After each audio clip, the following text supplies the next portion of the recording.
One way रास्ता, no vehicle zone, VVIP पास रद्द। महाकुंभ में मची भगदड़ और श्रद्धालुओं की मौतों के बाद प्रशासन ने सख्त कदम उठाते हुए ऐसे ही 5 बड़े बदलाव किए हैं। अब पूरा मेला क्षेत्र नो व्हीकल जोन घोषित कर दिया गया है, जिससे किसी भी प्रकार के वाहन को अंदर जाने की इजाजत नहीं होगी। सभी प्रकार के वाहनों की एंट्री पर अब प्रतिबंध लगा दिया गया है। सीएम योगी आदित्यनाथ ने व्यवस्थाओं की समीक्षा की और अधिकारियों की तैनाती करने के साथ नए निर्देश जारी किए हैं।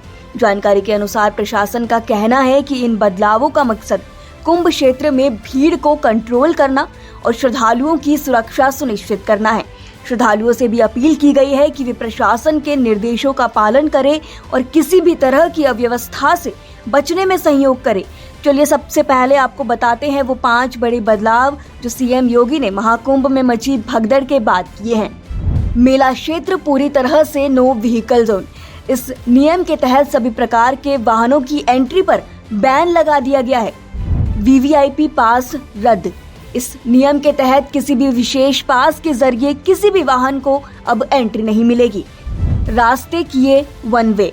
श्रद्धालुओं के सुगम आवागमन के लिए एक तरफा मार्ग व्यवस्था इस नियम के तहत लागू कर दी गई है। वाहनों की एंट्री पर रोक। प्रयागराज से सटे जिलों से आने वाले वाहनों को जिले की सीमा पर रोका जा रहा है। 4 फरवरी तक सख्त प्रतिबंध। इस नियम के तहत शहर में 4 पहिया वाहनों की एंट्री पर पूरी तरह से रोक रहेगी।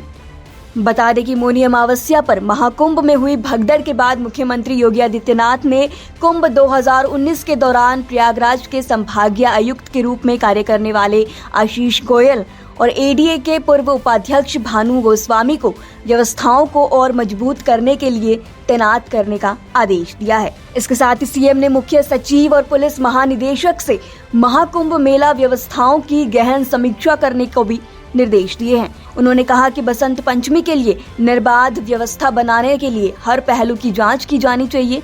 प्रयागराज के मौजूदा एडीजी और डीएम श्रद्धालुओं की सुविधाओं का ध्यान रखें।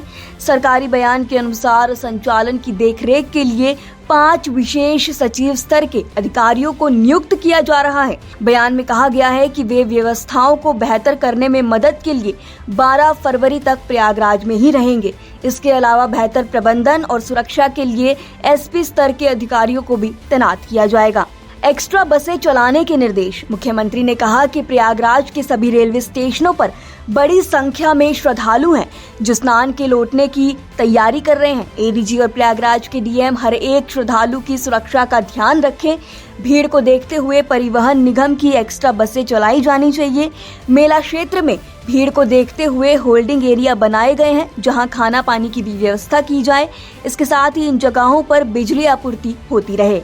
इन रास्तों पर गश्त बढ़ाने के दिए निर्देश। इसके अलावा निर्देश दिए गए हैं कि अयोध्या प्रयागराज, कानपुर प्रयागराज, फतेहपुर प्रयागराज, लखनऊ प्रतापगढ़ प्रयागराज और वाराणसी प्रयागराज सहित सभी प्रमुख मार्गों पर गश्त बढ़ाई जाए। महाकुंभ मेला क्षेत्र में यातायात सुचारू रहे। अनावश्यक ठहराव से बचे। यदि रेहड़ी पटरी वाले रास्ते पर कब्जा कर रहे हैं तो उन्हें स्थानांतरित किया जाए। इसके साथ ही मुख्यमंत्री ने कहा कि अगला अमृत स्नान 3 फरवरी को बसंत पंचमी को है। महाकुंभ में आने वाले लाखों श्रद्धालु दर्शन और पूजा के लिए वाराणसी और अयोध्या भी जा रहे हैं, जबकि कई चित्रकूट और मिर्जापुर जा रहे हैं। अगले 2 दिनों में इन शहरों में सतर्कता बढ़ाई जानी जरूरी है। होल्डिंग एरिया बनाए जाने चाहिए। बैरिकेडिंग का प्रभाव ढंग से उपयोग किया जाना चाहिए। यातायात प्रबंधन में सुधार हो और पर्याप्त पार्किंग व्यवस्था की जाए। हालांकि महाकुंभ में ये जो सभी बदलाव है सीएम योगी की तरफ से वो 30 मौतों के बाद लिए गए हैं। इसके मद्देनजर सोशल मीडिया पर यूजर जमकर गुस्सा दिखा रहे हैं। उनका कहना है कि इस तरह के बदलाव हैं वो पहले ही किए जाने चाहिए, यानी कि भगदड़ के पहले ही स्थिति को इस तरीके से कंट्रोल किया जाना चाहिए था।